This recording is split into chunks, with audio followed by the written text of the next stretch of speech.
आज हम लोग पढ़ने जा रहे हैं international economic institution. International economic institutions बहुत इंपॉर्टेंट टॉपिक है आपके इंटरनेशनल ट्रेड से रिलेटेड। अगर आपको इंटरनेशनल ट्रेड में इन डेप्थ रिसर्च करनी है, समझना है इस टॉपिक को, सब्जेक्ट को अच्छे से समझना है, तो आपको इंटरनेशनल इकोनॉमिक इंस्टीट्यूशंस के बारे में पता होना चाहिए।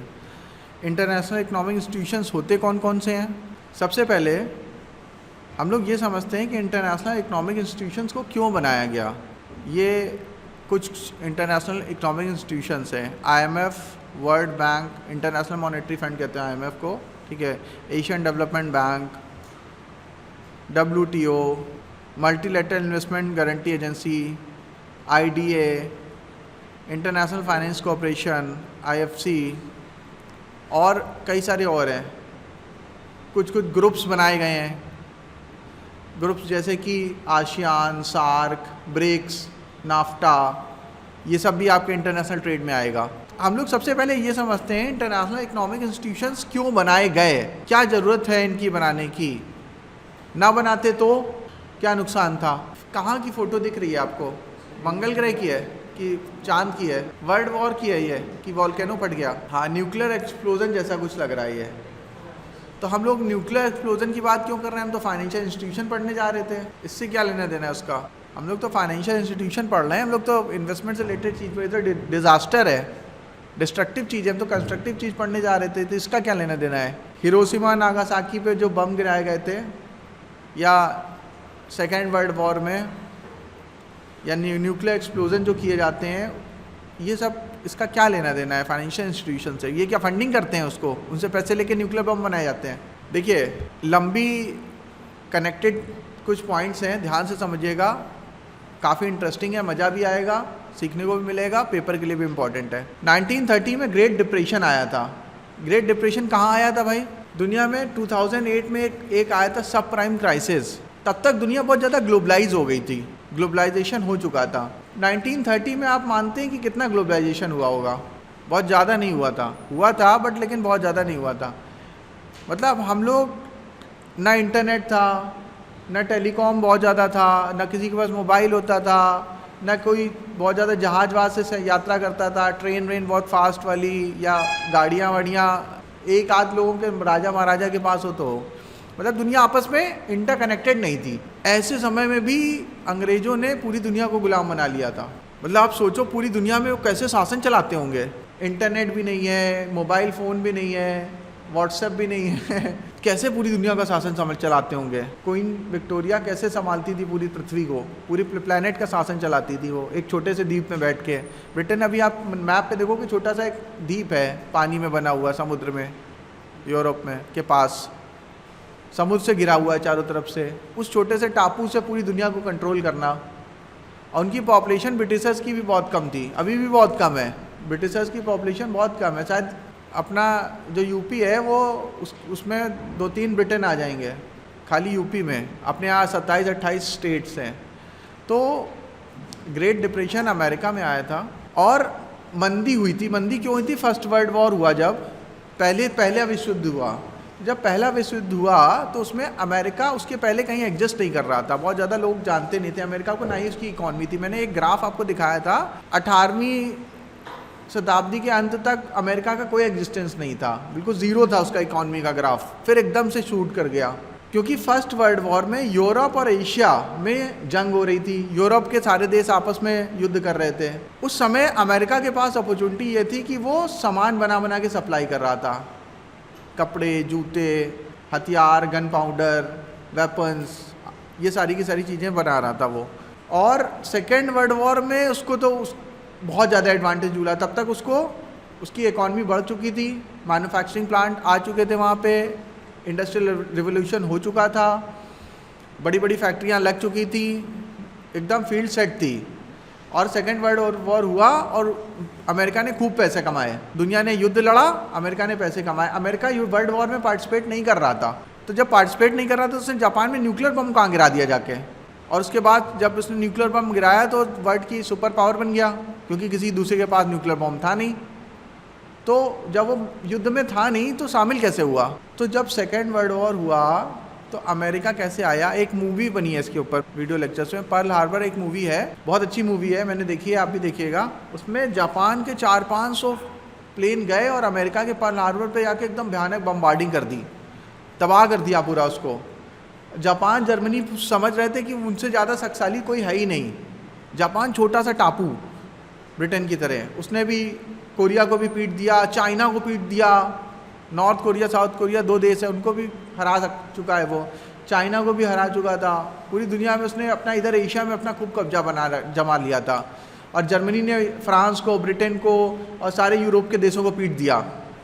यानी वो लोग जीत गए थे, वर्ल्ड वॉर जीत चुके थे लगभग।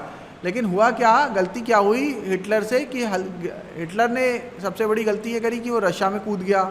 रशिया वर्ल्ड वॉर में पार्टिसिपेट ही नहीं कर रहा था, और उधर अमेरिका वर्ल्ड वॉर में पार्टिसिपेट नहीं कर रहा था, तो जापान ने उसके पर्ल हार्बर पर अटैक कर दिया बेमतलब में किसी वजह से। इसको कहते हैं सोए हुए ड्रैगन को जगा देना। ये जापान ने गलती करी और फिर उसका खामियाजा उसको भुगतना पड़ा, न्यूक्लियर अटैक कर दिया उसके ऊपर अमेरिका ने। तो ये सब बातें हम लोग क्यों कर रहे हैं, हम लोग तो फाइनेंशियल इंस्टीट्यूशन पढ़ने वाले थे। तो जब ये सब हुआ तो पूरी पृथ्वी में अनस्टेबिलिटी हो गई। अब अमेरिका भी इन्वॉल्व हो गया, रशिया भी इन्वॉल्व हो गया, और उसके बाद जब वर्ल्ड वॉर खत्म हुआ तो अमेरिका और रशिया 2 पावर बनी, यूएसएसआर, 2 सुप्रीम कमांडर बने, 2 दुनिया के, तो दुनिया हो गई बाईपोलर। कुछ लोग अमेरिका के साथ, कुछ लोग रशिया के साथ। रशिया के साथ वाले लेफ्ट वाले कम्युनिस्ट वाले लोग रशिया के साथ, कैपिटलिस्ट लोग अमेरिका के साथ। इसी जैसे नॉर्थ कोरिया को उन्होंने जीता तो नॉर्थ कोरिया को 2 भाग में बांट दिया, कोरिया को जीता तो कोरिया को 2 भाग में डिवाइड कर दिया, north Korea south Korea. South Korea America capitalist के इन्फ्लुएंस में वो डेवलप हो गया, डेवलप कंट्री है। नॉर्थ कोरिया चाइना और रशिया के इन्फ्लुएंस में वो कम्युनिस्ट है, ठीक है, लेफ्ट वाला है, उसकी हालत ख़राब हो गई। वहाँ पे खाली वेपन बनाए जाते हैं, जैसे रशिया में क्या होता है, खाली वेपन्स बनाए जाते हैं, ठीक है, और कोई इकॉनमी में कुछ नहीं है। उसी तरह से नॉर्थ कोरिया में भी खाने के लिए नहीं है, लेकिन मिसाइल वो बना रहे हैं। अभी आपने देखा होगा वीडियो आया था किम जोंग यूंग का, यूट्यूब पे वायरल हो रहा था। IBCM inter continental ballistic missile का वो प्रोजेक्शन हो रहा था, उस समय उसकी वीडियो शूट हुई है, सलमान खान स्टाइल में शूटिंग हुई है।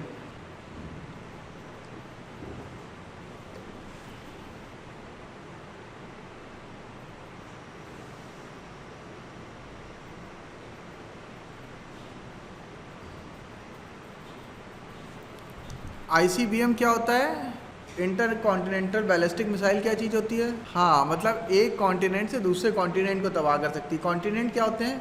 तो ये एक कॉन्टिनेंट से दूसरे कॉन्टिनेंट में मार कर सकती है, एक महाद्वीप से दूसरे महाद्वीप में मार कर सकती है। यानी कि वो कोरिया से चाहे तो अमेरिका को उड़ा दे, चाहे तो वो ऑस्ट्रेलिया को उड़ा दे, चाहे तो ब्रिटेन को उड़ा दे। तो ये, और ये स्थिति यहाँ पे ये है जब यहाँ पे खाने के लिए नहीं है कुछ भी।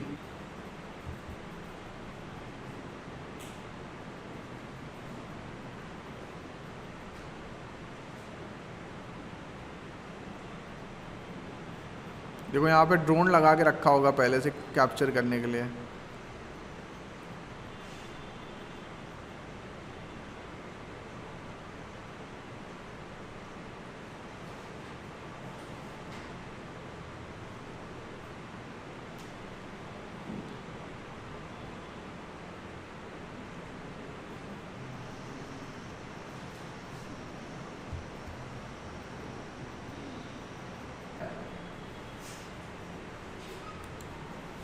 ये देखना एकदम सलमान खान स्टाइल वाला है ये तो।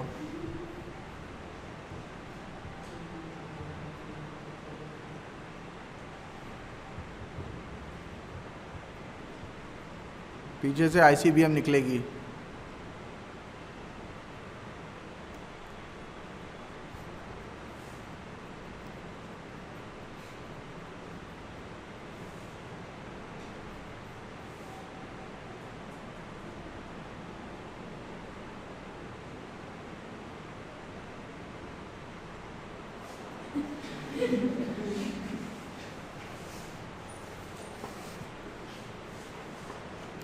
थोड़ा तेज कर दो उसको, टाइम बर्बाद।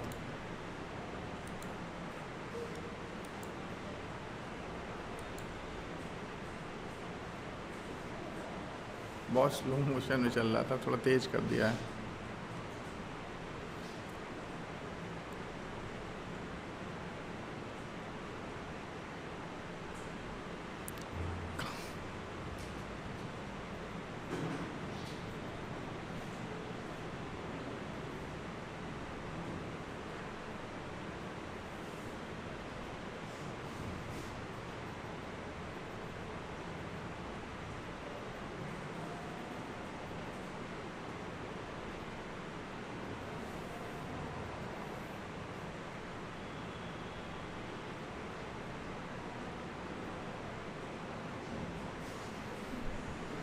इनके लिए यही दुनिया है, बस खाली हथियार बना के टेस्ट करना।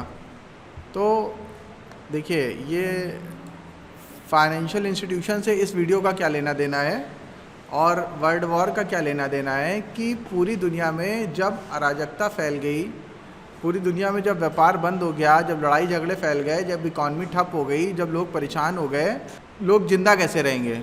जब ट्रेड नहीं होगा और प्रॉस्पेरिटी नहीं होगी, पीस नहीं होगी, सब एक दूसरे को मारेंगे ही, तो प्लैनेट ही ख़त्म हो जाएगा।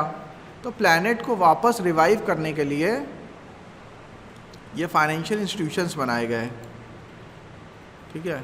वर्ल्ड बैंक, IMF, WTO, तो ये सब तरह के जो ऑर्गेनाइजेशन बनाए गए, ये इनमें से बहुत सारे का मतलब ये था कि जैसे कि यूनाइटेड नेशंस बनाया गया, तो वो फाइनेंशियल ऑर्गेनाइजेशन नहीं है, लेकिन यूनाइटेड नेशंस क्यों बनाया गया? यूनाइटेड नेशंस, संयुक्त राष्ट्र संघ बनाया गया था ताकि दोबारा अब वर्ल्ड वॉर ना हो, पूरे ग्लोब में, पूरे प्लैनेट में पीस मेंटेन हो, झगड़े ना हो। तब भी कोई चीज़ होती है तो कहते हैं संयुक्त राष्ट्र संघ से कंप्लेन करेंगे। नेहरू जी ने चाइना, वो जो अपना कश्मीर वाला विवाद था, उसको कहाँ कंप्लेन किया था, कहाँ उठाया था? जाके यूनाइटेड नेशंस में। और इंडिया क्यों कहता है कि हमें परमानेंट सीट चाहिए यूनाइटेड नेशंस में? कितने परमानेंट सदस्य हैं यूनाइटेड नेशंस के? 5 देश हैं, America, Russia, China, Britain, France. Germany क्यों नहीं है इसमें? जापान क्यों नहीं है? कोरिया क्यों नहीं है? इटली क्यों नहीं है? वो भी तो डेवलप कंट्रीज़ हैं सारे। ये क्यों नहीं है इसमें? जर्मनी की इकॉनमी भी बड़ी है, फ्रांस से तो ज़्यादा ही बड़ी है, फ्रांस है उसमें, क्यों नहीं है उसमें? क्योंकि ये हारे हुए देश थे, तो उनको यूनाइटेड नेशंस का सदस्य तो बनाया गया, उनको परमानेंट सीट नहीं दी गई। वीटो पावर का राइट सिर्फ 5 लोगों के पास था, America, China, Russia, Britain, France. और ऐसा कहा जाता है कि चाइना की जगह अमेरिका और ब्रिटेन और यूरोप के देश चाहते थे कि इंडिया परमानेंट सीट में आए, क्योंकि चाइना के ऊपर कोई ट्रस्ट नहीं करता था। चाइना शुरू से ही जो है वो प्रॉब्लमेटिक रहा है। इंडिया डेमोक्रेसी था, ठीक है, वहाँ पे अभी भी एक तरह से डिक्टेटरशिप चलती है, वहाँ पे भी अभी भी ओपन नहीं है, ह्यूमन राइट वायलेशन होते हैं बहुत ज़्यादा। इंडिया में भी होते हैं लेकिन नेग्लिजिबल है उसकी कंपैरिजन में। इंडिया को ऑफ़र किया गया था जब पंडित नेहरू प्राइम मिनिस्टर थे, ऐसा कहा जाता है, तो उन्होंने कहा कि नहीं, हम परमानेंट सदस्य नहीं बनना चाहते, चाइना को बना लो, क्योंकि वो शायद चाइना से अच्छे रिलेशन रखना चाहते थे। चाइना उन्होंने विजिट भी करी थी, पंचशील के समझौते पे साइन भी किया था, और उसी समय सरदार पटेल ने उनको समझाया भी था कि आप गलत कर रहे हैं, चाइना के केस में आप धोखा खाएंगे और आप समझ नहीं रहे हैं, आप तैयारी नहीं कर रहे हैं। और सरदार पटेल ने जो कहा था वही हो भी गया, चाइना ने अटैक कर दिया, और उस समय हमारी तैयारी बिल्कुल नहीं थी और हमारे सैनिकों को गाजर मूली की तरह काट दिया उन लोगों ने, क्योंकि उनके पास वेपन्स ही नहीं थे, हथियार ही नहीं थे। वो संगीन को डंडे की तरह इस्तेमाल कर रहे थे, चाकू की तरह इस्तेमाल करते, गोलियां ही नहीं थी उनके पास। इसलिए बहुत बुरी हार हुई हमारी, बहुत लोग मर गए और हमारा बहुत बड़ा हिस्सा, लाखों वर्ग किलोमीटर का क्षेत्रफल चाइना ने कब्जा लिया, कैप्चर कर लिया, ठीक है, छीन लिया हमारे हिस्से से। तो हम लोग मैप तो अभी भी बनाते हैं, बट वो मैप ऊपर का पूरा साफ़ है। आधा पाकिस्तान के पास है, पाकिस्तान ऑक्यूपाइड कश्मीर, और कुछ पाकिस्तान ऑक्यूपाइड कश्मीर पाकिस्तान ने चाइना को गिफ्ट कर दिया, और इधर अस्काई चाइना जिसको कहलाता है, और ये सब काफ़ी सारी हिस्सा जो है हमारा वो सब चाइना के पास चला गया। तो ये सारे के सारी चीज़ें जो होती थी वो, ये सारी चीज़ें ना हों और पूरी दुनिया अच्छे से चले, इसके लिए फाइनेंशियल इंस्टीट्यूशंस बनाए गए थे। आपस में ट्रेड हो, क्योंकि व्यापार जब आपका होगा, जैसे इंडिया चाइना की वॉर होने की सिचुएशन आ गई थी अभी फिर से, लेकिन वॉर हुई नहीं। क्यों? क्योंकि अगर वॉर होगी तो उसका कॉस्ट पता है चाइना को कितना पड़ेगा? 100 to 155 बिलियन डॉलर साल का। तो हमारा वहाँ पे हम लोग उनसे उनका माल इंपोर्ट करते हैं, यानी 150 बिलियन डॉलर तो हम लोग हर साल चाइना को ऐसे ही दे रहे हैं। अगर वॉर हो गई तो इंडिया सारा इंपोर्ट रोक देगा अपना, इंडिया को भी नुकसान होगा, लेकिन चाइना को बहुत भयानक नुकसान होगा। तो यानी एक तरह से चाइना की आर्मी को, चाइना की सरकार को, चाइना की सारी चीज़ों को हम ही फंडिंग कर रहे हैं कि हमारे ऊपर ही गोले बरसाओ आके, क्योंकि हम उनसे बहुत सारा सामान खरीदते हैं। तो जितने भी ये सारे के वर्ल्ड बैंक और जितने फाइनेंशियल इंस्टीट्यूशन बनाए जाते हैं, ये बनाए जाते हैं कि जो गरीब देश हैं उनको हेल्प मिले, किसी तरह का कॉन्फ्लिक्ट होने वाला है वो ना हो, पीस मेंटेन रहे, इंटरनेशनल ट्रेड, ग्लोबल ट्रेड अच्छे से चलता रहे स्मूथली, किसी का कोई अहित ना हो, जो छोटे कंट्री हैं, गरीब कंट्री हैं, उनको भी लेवल प्लेइंग फील्ड मिले, सबको बराबरी का मौका मिले। नहीं, उसका क्वेश्चन ये है कि जब यूनाइटेड नेशन बना तब क्यों वॉर हो रहा है, यही क्वेश्चन है ना आपका। कोई आंसर करेगा कि फ़ायदा क्या हुआ फिर यूनाइटेड नेशंस बनाने का? तो आप लोग की जानकारी के लिए बना दें, इंडिया चाइना वॉर भी तो यूनाइटेड नेशन बनने के बाद हुआ था। इंडिया पाकिस्तान वॉर भी तो चाइना के यूनाइटेड नेशन बनने के बाद हुआ था। अभी तो इनका वॉर तो बहुत नॉर्मल छुटपुट वॉर चल रहा है। हमारा चाइना के साथ जो वॉर हुआ था, फिर इंडिया पाकिस्तान का जो वॉर हुआ था तो इंटेंस वॉर था। उसमें तो दोनों देशों के फाइटर प्लेन और टैंक और सैनिक सब एक दूसरे को, आपको पता है इंडिया ने पाकिस्तान के 1 लाख सैनिकों को आत्मसमर्पण कराया था, 1 लाख सैनिकों को गिरफ्तार कर लिया था। और इतने बड़ी संख्या में वर्ल्ड वॉर में भी किसी का ने आत्मसमर्पण नहीं किया था। और बाद में हमने उनके सैनिकों को वापस भी कर दिया। 1 लाख सैनिकों चाहते तो जान से मार सकते थे, टैंक चला देते, लोग यही करते हैं, मार देते, छोड़ता कौन है। लेकिन इंडिया ने सबको वापस कर दिया था, और साथ जो जीती हुई ज़मीन थी वो भी वापस कर दी। शिमला समझौता के हुआ था इंदिरा गांधी के साथ। बनर्जीर भुट्टो के फादर उस समय प्राइम मिनिस्टर थे, बनर्जीर भुट्टो भी आई थी उस समय साथ में। After the great depression in 1930s there was a need for an organisation to create a system for exchange rate stabilisation. इसका क्या मतलब हुआ? एक्सचेंज रेट स्टेबलाइजेशन का मतलब ये कि जब वॉर होती है तो किसी एक देश की करेंसी एकदम बर्बाद हो जाती है और किसी एक की बहुत अच्छी हो जाती है। अभी एक रिसेंट एग्जांपल है पाकिस्तान और श्रीलंका और रशिया भी। रशिया का रूबल, श्रीलंका का करेंसी और पाकिस्तान का करेंसी एकदम रसातल में चला गया है। क्यों? क्योंकि श्रीलंका और पाकिस्तान तो फाइनेंशियली बैंकरप्ट हो गए हैं। श्रीलंका तो हो गया और पाकिस्तान बिल्कुल कगार पे है होने के, और रशिया के ऊपर सैंक्शन लग गए हैं तो उसका करेंसी बहुत टूट गया है अगेंस्ट डॉलर। तो जो एक्सचेंज रेट है उसको मेंटेन रखना, बहुत ज़्यादा फ्लक्चुएशन ना आए, वो भी काम होता है फाइनेंशियल इंस्टीट्यूशंस का। तो the world bank and international monetary fund were created after world war. World war हुआ तब इनको बनाया गया। क्यों बनाया गया? Need for reconstruction of countries economies affected by world war second and for the development of under developed nations. मैंने अभी आपको बताया कि जब विश्व युद्ध हुआ तो लोगों की इकॉनमी तबाह हो गई, उसको वापस रिवाइव करने के लिए बनाया गया। और बहुत सारे छोटे छोटे देश थे, बांग्लादेश, श्रीलंका, नेपाल, भूटान, इन सबको हेल्प करने के लिए बनाया गया, क्योंकि ये कभी आ ही नहीं पाएंगे कंपटीशन में, ठीक है। तो इसलिए अंडर डेवलप कंट्रीज़ की हेल्प करने के लिए, और जो बड़ी इकॉनमीज थी जो कोलैप्स हो गई थी वर्ल्ड वॉर में, उनको रिवाइव करने के लिए फाइनेंशियल इंस्टीट्यूशंस बनाए गए, World bank and IMF, International Monetary Funds, ठीक है। इंटरनेशनल मॉनेटरी फंड, इसका प्रपोज़ल जो है वो 1943 में इस्टेब्लिश किया गया। The United State Treasury pass proposal in 1943 for its establishment. The USA proposal is known as White Plan and UK's proposal, मतलब ये अलग अलग देशों ने अपनी तरह से प्रपोज़ल दिया कि एक ऐसा मॉनेटरी फंड्स होना चाहिए, एक ऐसा ऑर्गेनाइजेशन होना चाहिए जो पूरी दुनिया की इकॉनमी को मेंटेन करे, गाइडेंस दे, लोगों की हेल्प करे, लोन दे मुसीबत के समय। तो इसीलिए IMF और वर्ल्ड बैंक गरीब देशों को लोन देता है। इंडिया को भी बहुत लोन दे रखे हैं, IMF ने देखे हैं, वर्ल्ड बैंक ने दे रखे हैं, और पाकिस्तान को भी दे रखे हैं। पाकिस्तान अभी मांग रहा था, तो पता है क्या किया? इन लोग ने मना कर दिया कि अरे भाई आप नहीं देंगे, जबकि इनका काम ही यही है कि हेल्प करना, तब भी उन्होंने हेल्प करने से मना कर दिया। क्यों? क्योंकि वहाँ पे टेररिस्ट फंडिंग होती है, वो देते हैं डेवलपमेंट के लिए, पैसा लग जाता है बदमाशी में। जैसे कि आपको ये पता चले कि आपने किसी गरीब आदमी को पैसा दिया कि वो पेट भरे, खाना खाए, बच्चों की पढ़ाई लिखाई कराए, और वो जाके दारू पी ले, गांजा फूक ले, चरस खा ले जाके, तो क्या होगा? आप उसको दोगे दोबारा भीख?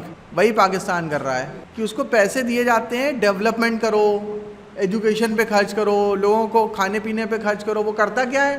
टेररिस्ट फंडिंग करता है, वेपन्स पे पैसा खर्च करता है, आतंकवाद को बढ़ावा देने के लिए अपनी आर्मी के ऊपर खर्च कर देता है। अलकायदा, पता नहीं कौन कौन से टेररिस्ट ऑर्गेनाइजेशन वहाँ चल रहे हैं, कितने बड़े बड़े मसूद अजहर और पता नहीं कौन कौन टेररिस्ट छुपे हुए हैं। उसामा बिन लादेन भी छुपा हुआ था वहीं पे ही, अमेरिका ने उसको खोज के निकाल लिया था, वो भी वहीं पे छुपा हुआ था। तो इससे ये प्रूव होता है कि इनको जो पैसे दे रहे हैं बर्बाद हो रहे हैं। तो उसने कहा भैया हम नहीं देंगे, तुम्हें देते हैं खाने के लिए, शिक्षा के लिए, स्वास्थ्य के लिए, तुम खर्च कर रहे हो वहाँ पे नशेबाजी करने में, मतलब नहीं है ऐसे। तो ये चीज़ है, तो गलत एक्टिविटीज़ में पैसा खर्च हो रहा है, ग्रे लिस्ट में भी डाला गया इसको, ये भी है प्रॉब्लम एक। अभी इमरान खान साहब ने इंडिया की बहुत तारीफ़ भी करी है, इंडिया की बहुत तारीफ़ करी है। पर्सनली मैं इमरान खान को पसंद करता हूँ, अच्छी स्पीच देते हैं, उनका विज़न अच्छा था, बट नहीं चला। क्या तारीफ़ करी है इंडिया की उन्होंने, और ऐसे वैसे नहीं, लाइव टेलीकास्ट चल रहा था, देश को संबोधित कर रहे थे। देश को संबोधित करने में उन्होंने भारत की तारीफ़ में ज़्यादा समय खर्च किया है। उन्होंने ये कहा है कि भारत एक बहुत खुददार मुल्क है, सॉवरेन कंट्री है, यहाँ की जो कौम है बहुत स्ट्रॉन्ग है, और वो क्या करती है कि किसी से इन्फ्लुएंस नहीं होती है। अमेरिका उनका बहुत बड़ा एलाई है, दोस्त है, लेकिन तेल वो रशिया से ख़रीद रहे हैं, S-400 वो रशिया से ख़रीद रहे हैं, और कहते हैं अमेरिका मेरा दोस्त है। रशिया कुछ कहता है तो वो चाइना के साथ भी ट्रेड कर रहे हैं, वो अमेरिका के साथ भी ट्रेड कर रहे हैं, और रशिया उनका सबसे अच्छा दोस्त है तब भी। तो बोले ये जो मुल्क है ये किसी से इन्फ्लुएंस नहीं होता, अपनी पॉलिसी चलाता है, जो उनके वेलफेयर के लिए होता है, जो उनके लिए अच्छा होता है वो वही काम करते हैं। कोई देश या कोई इकोनॉमिकल सुपर पावर या कोई मिलिट्री सुपर पावर उस कंट्री को डिक्टेट नहीं कर सकता है। उनके जो वेलफेयर में होगा, उनका जो फेवर होगा, उनको जो अच्छा लगेगा वो वही करेंगे। कोई ज़बरदस्ती नहीं चला सकता है, सैंक्शन वैंक्शन का हमें कोई डर नहीं है। क्योंकि आपको पता है जब अटल बिहारी वाजपेयी जी ने न्यूक्लियर विस्फोट किया था पोखरण में, तो अमेरिका, रशिया, मतलब अमेरिका, यूरोप, ऑस्ट्रेलिया, सारे दुनिया के देशों ने इंडिया के ऊपर खूब सैंक्शन लगा दिए थे। हम लोगों को कोई खास फ़र्क पड़ा ही नहीं। पता है सब प्राइम क्राइसिस आया था 2008 में, हमें कोई फ़र्क पड़ा ही नहीं, क्योंकि हमारी कंट्री की इकॉनमी सेल्फ सस्टेनेबल है। जो हमें चाहिए वो हम यहीं पे पैदा कर लेते हैं, और हमारे यहाँ 28 राज्य नहीं 28 देश हैं। यूरोप की जितनी पॉपुलेशन है उतना हमारे खाली उत्तर प्रदेश में होएगी। इंडिया की टोटल पॉपुलेशन मतलब इस प्लेनेट की 20% की पॉपुलेशन, और वो भी सबसे यंग है। प्लस खाद्यान्न उत्पादन में हम लोग सेल्फ डिपेंडेंट हैं, हो गए हैं, पहले तो नहीं थे। मिल्क प्रोडक्शन में हम लोग सरप्लस पे आ गए हैं। टेक्सटाइल में हम लोग नंबर 1 पे हैं दुनिया में। वर्ल्ड की 3rd लार्जेस्ट GDP है परचेजिंग पावर पैरिटी में। तो हमें किसी से नहीं डरते अब। जब नहीं डरे थे, जब अटल जी के समय तो बहुत पीछे कमज़ोर थी हमारी इकॉनमी, तब तो बहुत स्ट्रांग हो गई है। ठीक है, न्यूक्लियर वेपन्स भी हैं हमारे पास, बट नो फर्स्ट यूज़ की पॉलिसी है। पहली बार हम न्यूक्लियर वेपन नहीं चलाएंगे, लेकिन अगर कोई चला दिया, एक बार क्या हुआ पता है, अभी आप लोग को बताते हैं इंटरनेशनल ट्रेड का क्या कैसे इक्वेशंस लगती हैं। जब हमारा वो चल रहा था, कारगिल वॉर चल रहा था, तो अमेरिका के प्रेसिडेंट का फ़ोन आया अटल बिहारी वाजपेयी जी के। अटल जी को बहुत पोलाइट नेता भी माना जाता है और बहुत एग्रेसिव भी माना जाता है। मतलब आज तक आयरन लेडी इंदिरा गांधी हुए और बहुत सारे और दूसरे प्राइम मिनिस्टर हुए, नरसिम्हा राव हुए, लेकिन किसी की हिम्मत नहीं पड़ी कि वो न्यूक्लियर टेस्ट करें, लेकिन अटल जी ने कर दिया। अमेरिका के राष्ट्रपति का फ़ोन आया कि परवेज़ मुशर्रफ कह रहे हैं कि वो न्यूक्लियर वॉर, वो अगर ये इंडिया ने स्ट्राइक अपनी जारी रखी तो वो न्यूक्लियर वेपन्स का इस्तेमाल कर देंगे। तो उनको बोल दीजिएगा कि अगर उनको करना है तो कर लें, लेकिन कल सुबह का जब सूरज उगेगा तो दुनिया के नक्शे से पाकिस्तान गायब हो जाएगा, क्योंकि वो जो मारेंगे तो हमारे देश पूरा तो ख़त्म होगा नहीं एक बार में, कहीं से भी कुछ भी कर लो। लेकिन अगर हम चलाएंगे, क्योंकि हमारे पास टैक्टिक वेपन है, उनके पास जो नंबर ऑफ़ न्यूक्लियर वेपन्स उनके पास ज़्यादा है, लेकिन हमारे पास बहुत बड़ी लेवल पे डिज़ास्टर करने वाले वेपन है, तो वो पूरा का पूरा देश ही गायब हो जाएगा। तो वो उन्होंने वही बता दिया उनको कि भैया वो तुम चलाना हो चला लो, लेकिन वो डर नहीं रहे हैं। वो ये कह रहे हैं कि पूरा पाकिस्तान साफ़ कर देंगे, हम सुबह नहीं देखेगा कोई वहाँ का। तो उन्होंने फिर वो सरेंडर कर दिया। और न्यूक्लियर वेपन का जो टेस्ट करा था तो पूरी दुनिया ने हमारे ऊपर बहुत बड़े सैंक्शंस लगा दिए थे, उससे भी हमारी इकॉनमी को या हमारे देश को कुछ खास फ़र्क पड़ा नहीं। जब पूरी दुनिया में आर्थिक मंदी आई थी, सब प्राइम क्राइसिस आया था 2007-8 में, तब भी हमें कोई फ़र्क नहीं पड़ा था। यूरोप अमेरिका में बहुत दिक्कत आई थी, यहाँ कुछ नहीं हुआ था।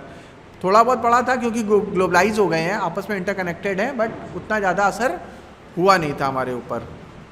ठीक है, और आपको बताएं कितनी तेज़ी से इकनॉमी और पॉलिटिकल सिचुएशन और रिलेशंस चेंज होते हैं।